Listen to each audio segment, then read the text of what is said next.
Tá bom? De novo, 2 Tessalonicenses, capítulo 3, versículos 6 ao 15. Agora perfeito.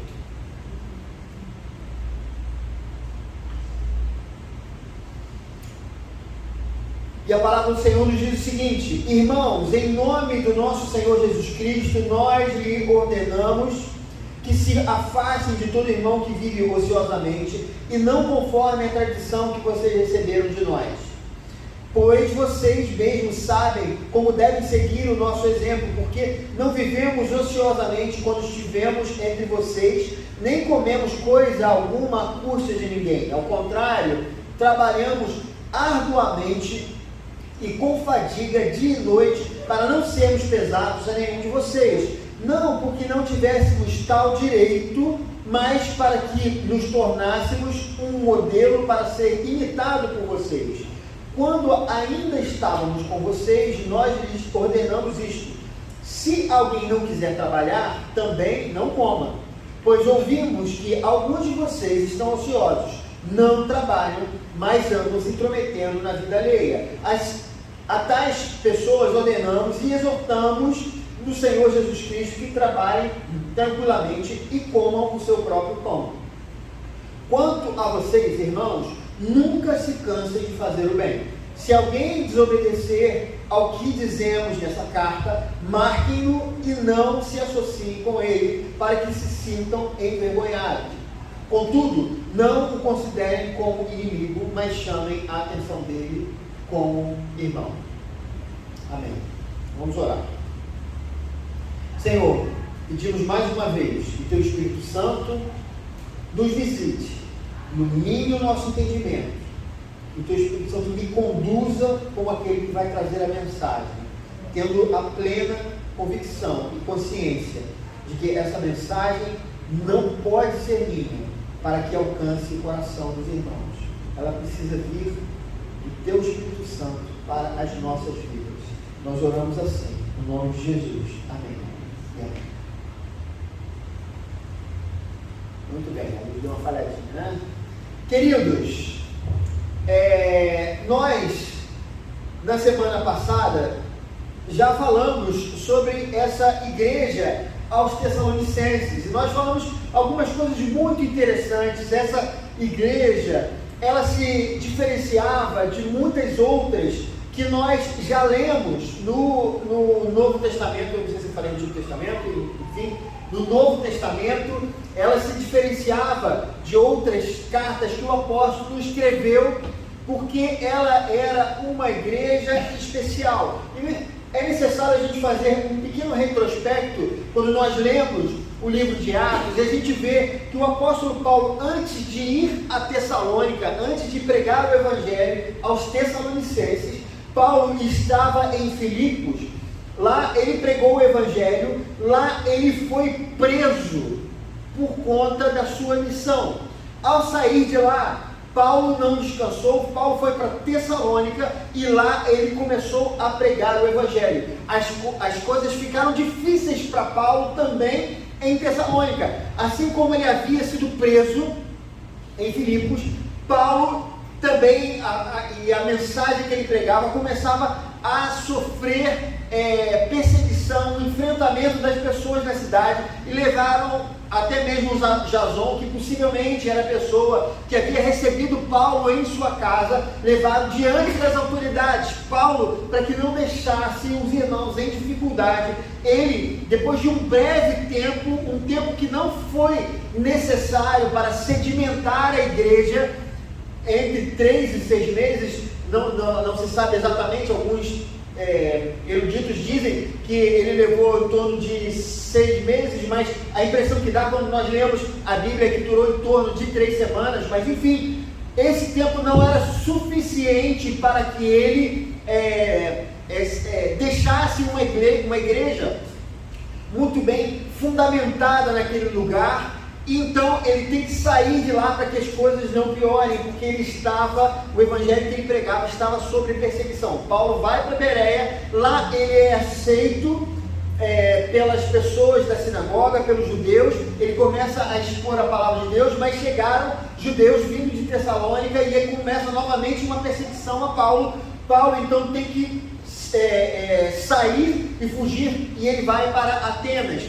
Lá ele começa um ministério bem difícil com os gentios, mas o coração dele estava apertado, porque ele não sabia como estava aquela igreja de Tessalônica, porque não havia tempo, não houve tempo suficiente para ele preparar aquela igreja antes de sua partida. Então ele ficou aflito. Será que aquilo que nós fizemos já foi suficiente? Aqueles irmãos precisam de mais informação, de mais preparo, de mais discipulado, e eu não tive tempo para fazer isso. E o coração dele ficou aflito, e ele então envia Timóteo para que fosse até a cidade, já que na época não existia essa facilidade que nós temos, né? Ainda que, por exemplo, o telefone fixo hoje para nós é uma velharia, né?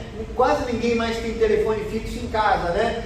Chegou um rapaz lá da internet, para colocar na internet ontem para mim, aí perguntou: você não quer um telefone fixo? Eu falei: telefone fixo para quê? Já que todo mundo que quer falar comigo fala pelo celular, e no telefone fixo só pessoas que querem vender alguma coisa que ligam para a gente. Então eu não quero telefone fixo. No entanto, se Paulo tivesse um telefonezinho fixo, irmãos, né? Aquele que antigamente, mais velho se lembra, que ligava, você ligava para alguém lá no fim da rua e pedia: pô, pode chamar o meu primo que mora na casa tal para ele falar comigo. Aí o vizinho único que tinha telefone na rua ia lá, né, prestando um favor, e chamava a pessoa ia lá, e aí: oi, fulano, tudo bem, como é que você está? Vou na sua casa e tal, não sei o quê. Naquela época essas facilidades não existiam. Então Paulo ficou com o coração aflito e envia Timóteo para lá. Timóteo, ele vai e se informa a respeito dos irmãos, e quando Timóteo volta, Paulo já está em Corinto, e aí ele recebe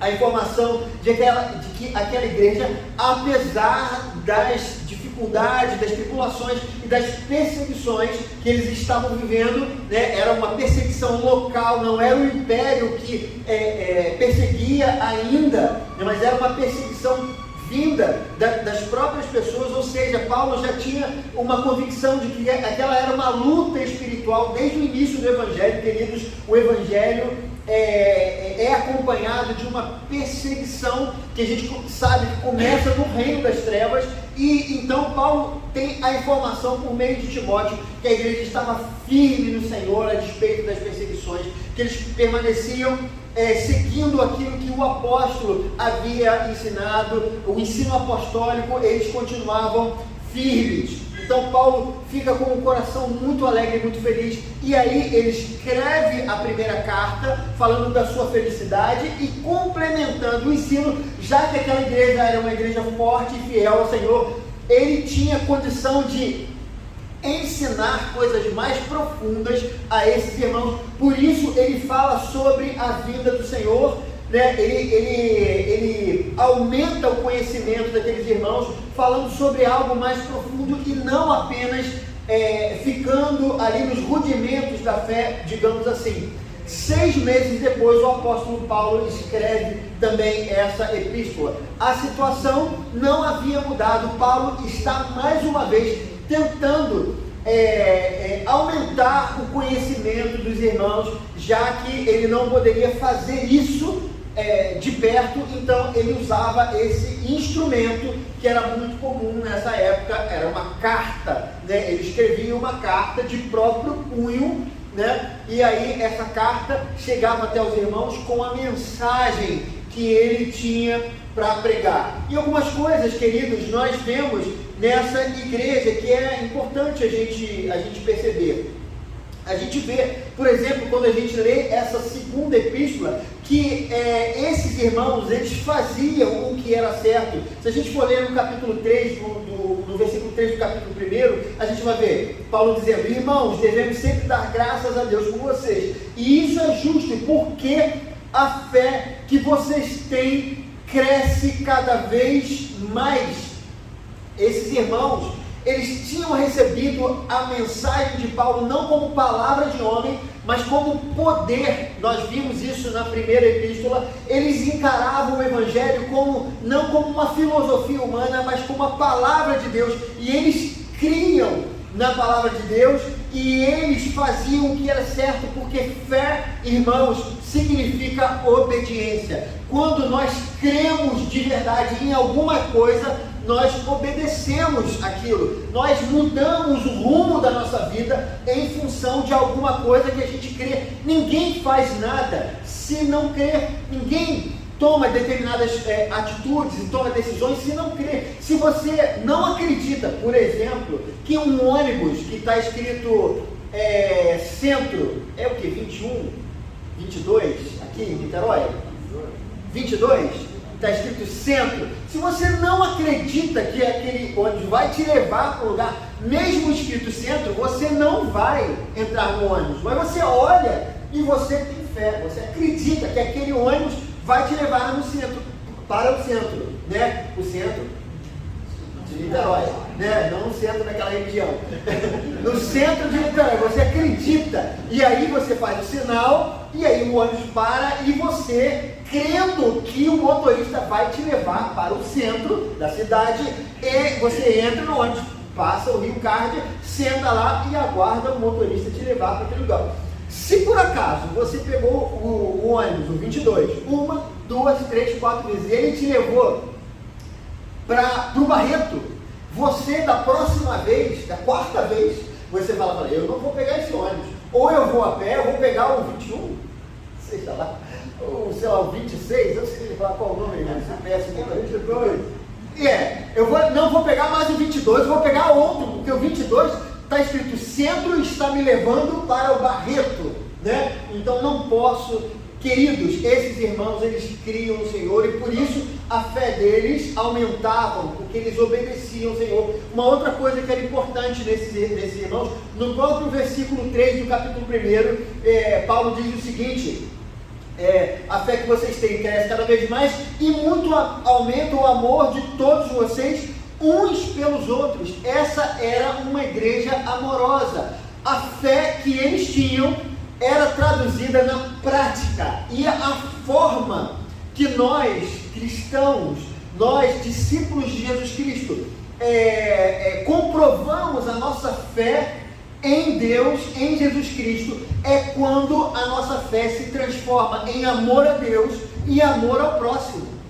Quem não ama não conhece a Deus, diz o apóstolo João. Então, se eles de fato não crescem no Senhor, se eles tivessem uma série de confusões na cabeça deles a respeito da fé, daquilo que o apóstolo havia pregado, eles não conseguiriam amar, assim como os coríntios. Os coríntios, eles diziam crer, mas na verdade cada um fazia uma coisa maluca. Eles se sentavam na mesa do Senhor, se sentavam na mesa dos ídolos, eles não acreditavam na palavra como palavra do Senhor, mas como filosofia humana e uma série de coisas. Por isso, aqueles irmãos não conseguiam amar, mas os tessalonicenses, eles eram diferentes, eles amavam e o amor deles era resultado da fé que eles tinham no Senhor Jesus. Isso é importante. Uma outra coisa importante também dessa igreja era que era uma igreja comprometida com o Evangelho.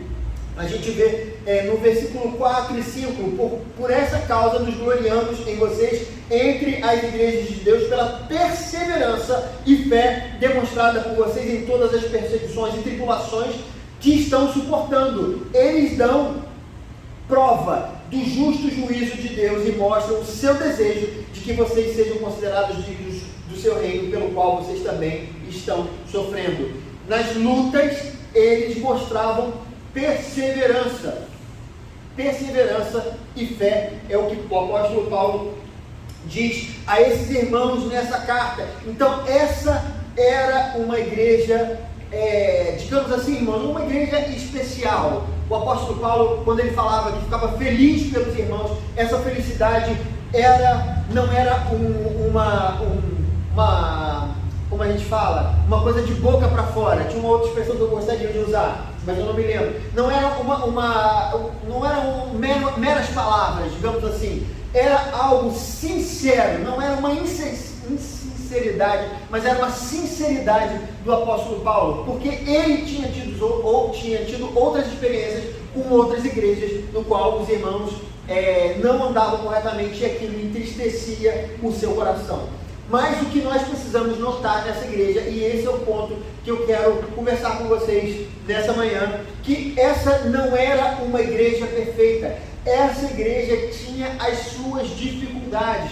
Essa igreja, assim como qualquer outro lugar onde tenha pessoas, né? É uma igreja que também tinha as suas imperfeições. E nós vemos, queridos, que eles tinham um determinado problema. E a gente vê isso no capítulo 3, que nós lemos, versículo 6. Veja o que o apóstolo Paulo fala: irmãos, em nome do nosso Senhor Jesus Cristo, nós lhes ordenamos que se afastem de todo irmão que vive ociosamente e não conforme a tradição que vocês receberam de nós. Queridos, esse era um problema dessa cidade. Eles tinham alguma coisa neles que os levava a viver ociosamente. A gente percebe, queridos, que o apóstolo Paulo, na sua primeira carta, no capítulo 5, versículo 4, versículo 14, ele já fala algo sobre esse problema. Não era momento do apóstolo abordar aquilo, porque havia uma urgência, mas algo já incomodava o apóstolo Paulo. Veja o que diz na primeira carta, capítulo 5, versículo 14, que diz: exortamos vocês, irmãos, a que advirtam os ociosos. Lá, Paulo já via esse problema. Quando ele chegou naquela cidade, ele notou que havia um problema naquele lugar. E ele pregou o evangelho e aquilo estava em seu coração para falar. E nessa segunda epístola, já que ele havia desenvolvido a primeira carta, nessa segunda ele tocou num ponto que era necessário que a igreja mudasse. Talvez, queridos, esse problema da cidade fosse um problema, talvez esse problema da igreja fosse um problema da cidade, algo cultural, talvez uma ociosidade que estava na cultura das pessoas. Nós sabemos bem que às vezes a cultura é algo que muitas vezes está, está relacionado a um povo. As pessoas que repetem um determinado comportamento. Não se sabe exatamente se era uma coisa. Paulo não diz isso aqui. Pode ser que fosse, possivelmente era uma coisa cultural, pode ser que seja isso ou não, ou talvez fosse a falta de compreensão das doutrinas escatológicas a respeito da vinda de Cristo. Talvez os irmãos olhassem, porque Paulo falou sobre a vinda de Jesus Cristo, que Jesus Cristo viria. Então ele aborda o assunto da segunda vinda de Cristo, tanto na primeira quanto na segunda carta, e talvez essa doutrina tenha feito com que alguns irmãos simplesmente cruzassem os braços e deixassem de trabalhar, porque afinal Jesus Cristo vai vir, né? Então eu não vou ficar gastando minha vida aqui com o trabalho, porque ele vai vir, então ele vai vir em breve, então eu vou ficar sem trabalhar. O apóstolo Paulo, ele toca nesse assunto, não se sabe exatamente o porquê, talvez algo cultural, talvez uma compreensão errada da doutrina. Mas o próprio apóstolo Paulo, ele foi um exemplo. No capítulo 3, versículos 7 e 8, ele diz o seguinte, ele fala: pois vocês mesmos sabem como devem seguir o nosso exemplo, porque não vivemos ociosamente quando estivemos entre vocês, nem comemos alguma coisa à custa de ninguém. Ao contrário, trabalhamos arduamente e com fadiga dia e noite para não sermos pesados a nenhum de vocês. Amados, o apóstolo Paulo, ele era alguém perceptivo, ele era um homem sagaz, e aí a gente percebe que ele tinha uma capacidade de perceber determinadas coisas em alguns irmãos, como por exemplo, quando ele escreve a carta aos Coríntios, o apóstolo Paulo sabe que o grande problema daquelas pessoas era a arrogância intelectual, e essa arrogância intelectual fazia com que eles não amassem os irmãos.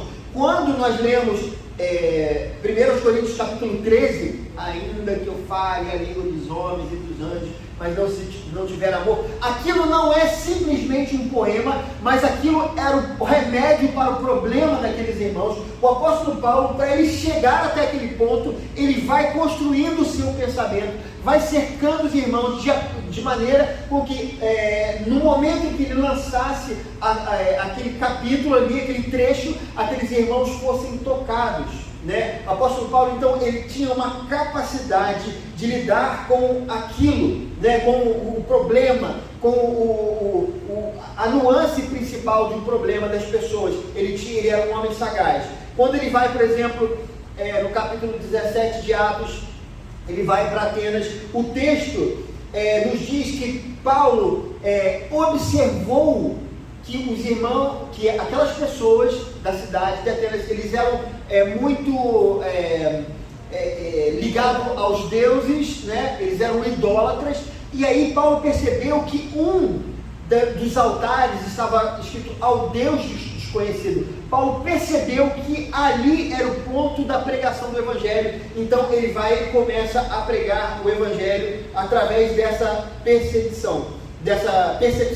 Paulo, queridos, era um homem então sagaz, mas também era um homem guiado pelo Espírito Santo, ou seja pela perspicácia dele ou pelo Espírito, ele percebeu que enquanto estava na cidade, ele não deveria trabalhar, ele não deveria receber o sustento dos irmãos, porque antigamente era comum que os apóstolos e os cooperadores fossem a determinados lugares, e lá eles pregavam o Evangelho, ensinavam a igreja, e eles recebiam as chamadas as côngruas, né? Eles recebiam ajuda de custo para o sustento pastoral. Paulo, ele tinha esse direito, em vários lugares ele foi e ele recebeu, mas ele percebeu que naquela igreja ele não poderia receber aquilo, porque talvez ele já notasse que havia uma ociosidade, que as pessoas não gostavam muito de trabalhar. Então o apóstolo, ele simplesmente percebeu que ele não poderia receber essa ajuda, mas ele precisava trabalhar naquela igreja, naquele lugar. E aí ele fala que ele mesmo foi o exemplo.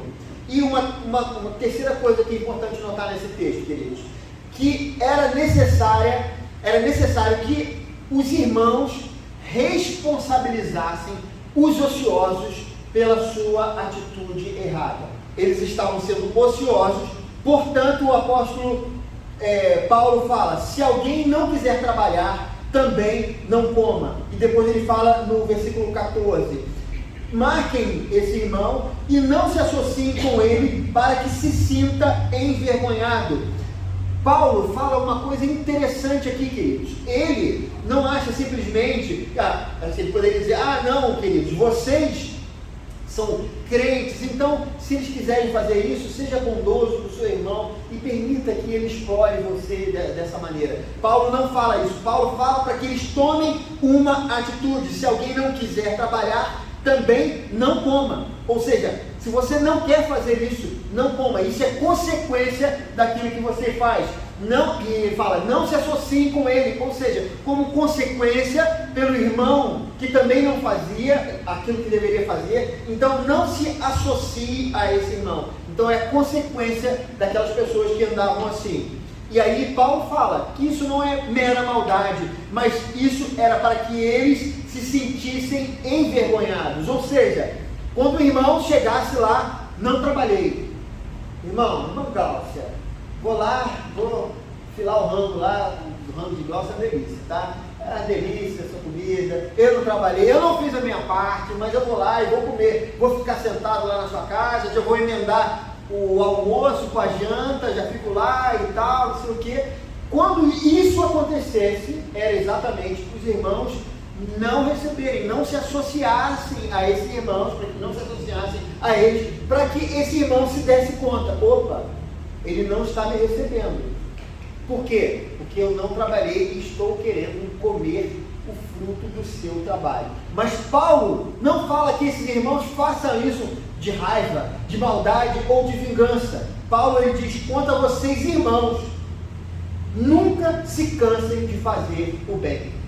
Ou seja, ainda que você seja explorado, faça o bem. Ainda que você tenha que colocar um limite no irmão que não está caminhando muito bem, faça a mesma coisa, nunca se canse de fazer o bem. Queridos, essa é a responsabilização do apóstolo. Enquanto a fome não batesse, enquanto os irmãos não dissessem não, eles permaneceriam ociosos, porque eles gostavam dessa situação. O apóstolo Paulo coloca a responsabilidade sobre essa maneira errada de proceder nos ombros deles mesmos. Eu vou fazer agora, irmãos, algumas aplicações necessárias. Nós, queridos, aplicando esse texto para a nossa vida, precisamos tomar cuidado com determinadas inclinações do nosso ser. Os Tessalonicenses, eles tinham a tendência à ociosidade. Era cultural, era um pecado arraigado, era um entendimento equivocado que eles tinham das Escrituras. Essa semana eu estava vendo um canal no YouTube de um pessoal que viaja o mundo todo, mas eles fazem caminhos alternativos, eles não vão para lugares que normalmente os turistas vão. Então eles às vezes conseguem nos dar uma referência muito interessante sobre determinadas culturas. E eles foram num determinado lugar, num determinado país, que não importa aqui para a gente, eles foram num determinado lugar, né, nesse país, e a gente percebeu, eles nos contaram que a desonestidade era algo cultural nas transações financeiras. Eles viam uma pessoa e, por exemplo, eles davam um determinado dinheiro, se a coisa custasse 20, eles davam 50, e aí as pessoas não devolviam o troco, ou simplesmente devolviam o troco menos do que deveria, e a pessoa tinha que meio que brigar para poder receber o troco exato, né? Então isso era uma coisa que eles faziam. E, queridos, por mais que eles não percebessem, que eles achassem normal, isso não é certo, isso é errado fazer. Muitas vezes nós temos isso, alguma coisa em nós que nós fazemos, há pecados que estão arraigados em nosso coração e eles continuam sendo pecados, ainda que nós aceitemos isso, porque é algo cultural, porque isso às vezes pode ser uma herança familiar, alguma coisa que a gente recebeu, os pais faziam, os avós faziam, e você às vezes continua fazendo também, ou isso também é uma prática antiga, mas nenhuma dessas coisas torna o pecado menos pecado. Esse é um ponto importante. Nós precisamos olhar para dentro de nós para ver se nós não estamos praticando determinada coisa que, independente do princípio, do porquê que nós somos levados a tomar aquela decisão, um determinado pecado, nós precisamos ver por que nós não estamos mudando aquele comportamento, porque a coisa errada continua sendo errada, mesmo se for algo antigo, se não começou em você, se começou lá atrás, ou se começou na cultura do país, ou seja lá o que for, queridos. Essa é uma questão importante. Uma outra coisa que é importante, assim como os Tessalonicenses deveriam se apegar às tradições, nós devemos nos apegar aos mandamentos bíblicos. Eles não tinham o Novo Testamento, o próprio apóstolo era a mensagem e o exemplo da mensagem. Já pararam para pensar sobre isso? Não existia um Novo Testamento. O Novo Testamento estava se formando, e principalmente se formando através da vida dos apóstolos, que eram um exemplo daquilo que eles mesmos pregavam. Então por isso Paulo fala para se apegar às tradições. Não que nós devemos nos apegar às tradições humanas, mas quando ele fala sobre isso, é exatamente aquilo que Paulo e os demais apóstolos estavam construindo na vida dos irmãos. Então eles precisavam olhar para aquilo e eles precisavam imitar. Os próprios apóstolos eram mestres na prática e no ensino. Nós nem sempre vamos ter um exemplo para seguir, queridos. Nem sempre a nossa cultura é um exemplo. Há muitas coisas na cultura do Brasil que são erradas, que se nós praticarmos, nós vamos estar pecando. Não vamos estar pecando. Não importa se todo mundo faz. Nós temos um exemplo. Não é o apóstolo Paulo, mas é a palavra de Deus. Nossa família nem sempre é também um exemplo. Às vezes coisas na nossa família são feitas, são praticadas há muito tempo. Os nossos avós faziam, os nossos pais faziam, mas isso não nos dá livre acesso para que nós façamos também, e não podemos usar como desculpa. Muitas vezes também os nossos líderes espirituais não serão um exemplo. Esse é uma coisa importante. Há líderes que praticam coisas erradas e ensinam coisas erradas, mas isso também não nos dá o direito de fazermos ou imitarmos esse tipo de comportamento, queridos. Nós temos a referência, e a referência para nós não é mais o apóstolo Paulo em pessoa, mas é aquilo que ele escreveu, é aquilo que ele foi, é aquilo que os profetas deixaram como legado, e principalmente aquilo que Jesus Cristo nos dá como exemplo, que foi toda a sua vida e todas as suas palavras. Elas são o exemplo para nós. Portanto, amados, nós não temos desculpa, seja lá a maneira como nós estamos interpretando a Bíblia, ou como estamos vivendo por conta da herança cultural que a gente tem, ou herança familiar. Nós não temos desculpa para vivermos da mesma forma. Nós, eleitos, somos responsáveis pelos nossos erros. Você e eu somos responsáveis pelas suas decisões no seu trabalho, pelas coisas que você faz na sua família, na maneira como você lida com seus filhos, na maneira como você lida com o seu cônjuge, pelo modo como você conduz a sua relação com seus irmãos e com Deus. Você é responsável por isso. Não é porque todo mundo faz que você tem que fazer. Eu me lembro de uma igreja onde uma determinada pessoa muito simples que tinha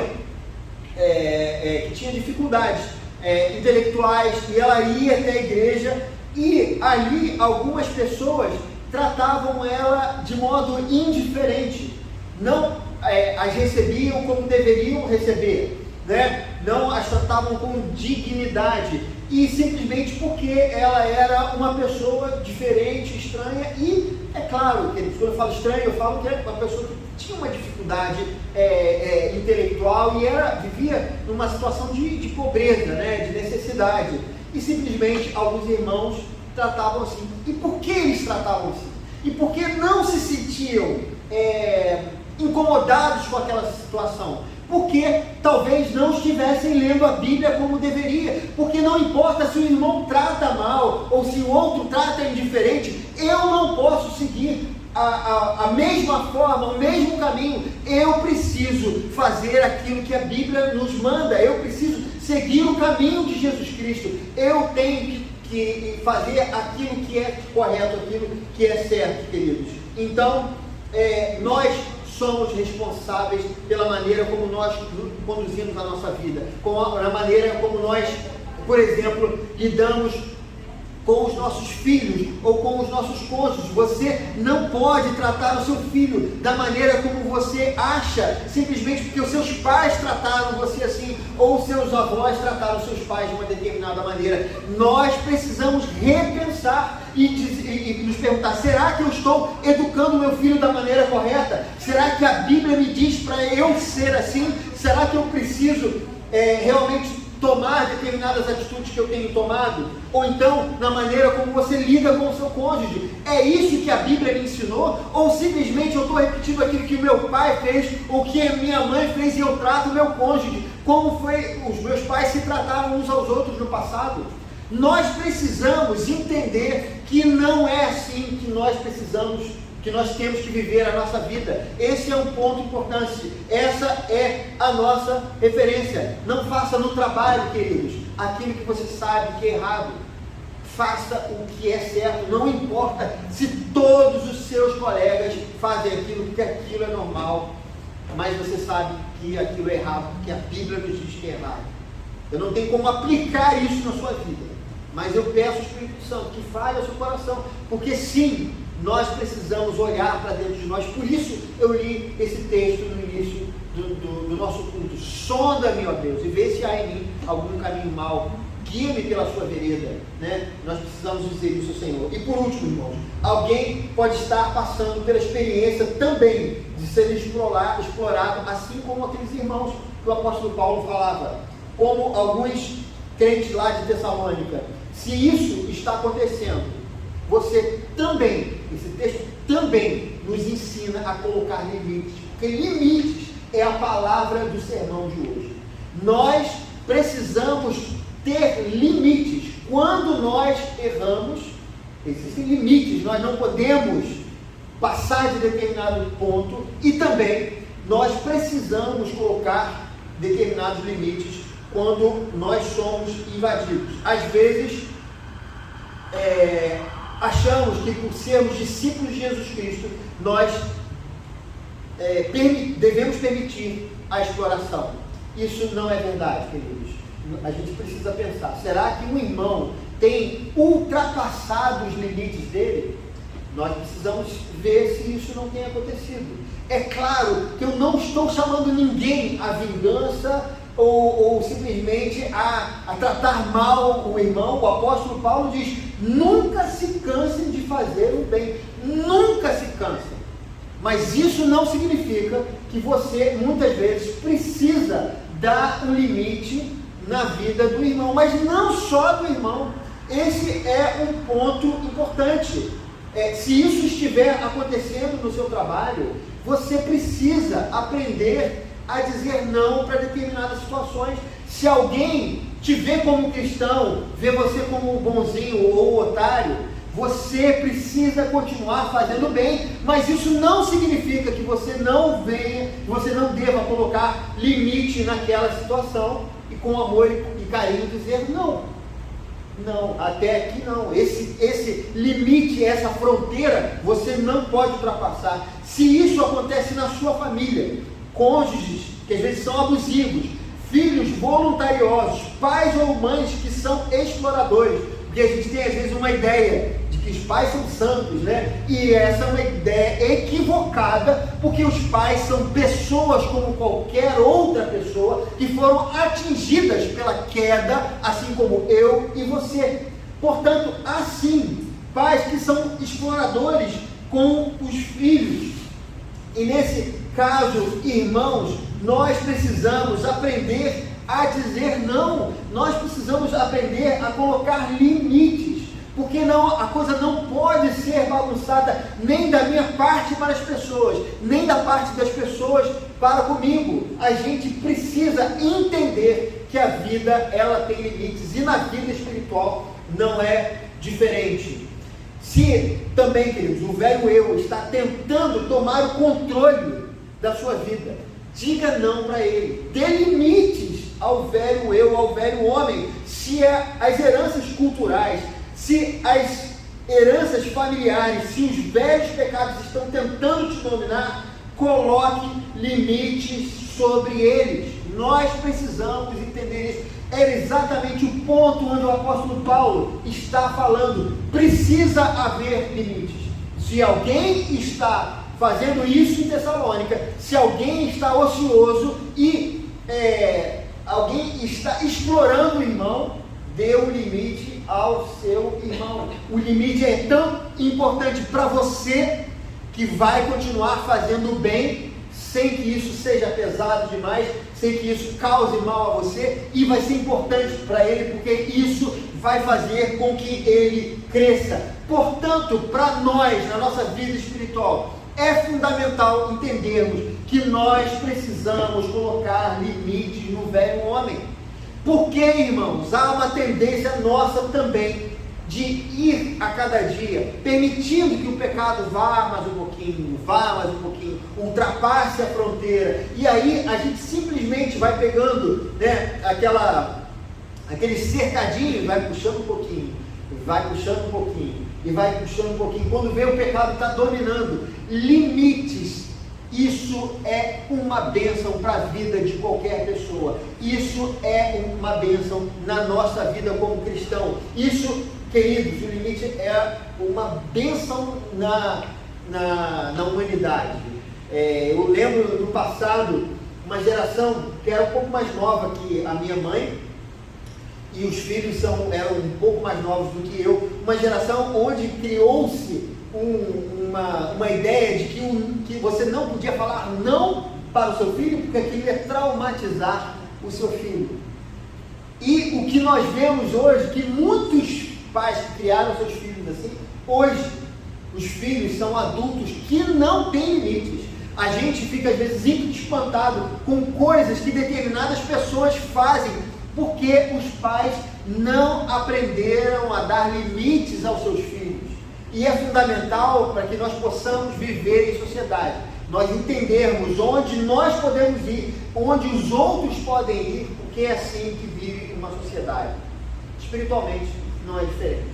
Nós precisamos entender os limites, aonde está o pecado em nossa vida. Não ultrapasse esse limite, não permita que você aceite as coisas por qualquer, seja herança familiar, seja lá o que for. Como diz as Escrituras, queridos, Ele nos libertou do império das trevas e nos transportou para o reino do Filho do seu amor. Ele nos libertou da escravidão do pecado.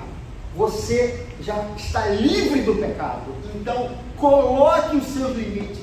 Coloque os limites de modo muito claro na sua vida. Não permita que Satanás venha a sugerir que você ultrapasse essa cerca. E nem você mesmo abra concessão para o pecado. Vá lá com um alicatezinho, corte o arame farpado dos limites e permita que o pecado entre na sua vida. Nós precisamos delimitar a ação do pecado. O Espírito Santo o ajudará a viver em santidade. Nós precisamos, irmãos, olhar para Jesus Cristo e pedir ao Espírito Santo que Ele nos ajude. Vamos delimitar a nossa vida. O Espírito Santo vai ajudar você, porque você já foi liberto do pecado. Que o Senhor abençoe essa mensagem em nome de Jesus. Amém. Vamos orar. Pai amado, Pai bendito, nós te agradecemos pela bênção de ouvirmos essa mensagem. Senhor, muitas vezes nós temos a tendência de não nos limitarmos. Há uma tendência de sempre estendermos um pouquinho mais os nossos desejos. E muitas vezes, Senhor Deus, a gente, nesse processo, a gente acaba errando, passando do ponto, perdendo o domínio próprio. Senhor, nós oramos para que o Senhor nos ajude a delimitar o pecado. Que o Senhor nos ajude também a ter o limite necessário quando as pessoas passarem do ponto na nossa vida. Sejam pais, filhos, sejam cônjuges, sejam chefes no trabalho, seja o que for. Nos dê o discernimento do Teu Espírito Santo para que a gente faça isso com sabedoria, para que a gente possa se equilibrar entre o não e o cristão, para que a gente possa dizer não com sabedoria, não permitindo, Senhor Deus, que o velho homem tome conta e a gente crie uma confusão e um problema por causa disso.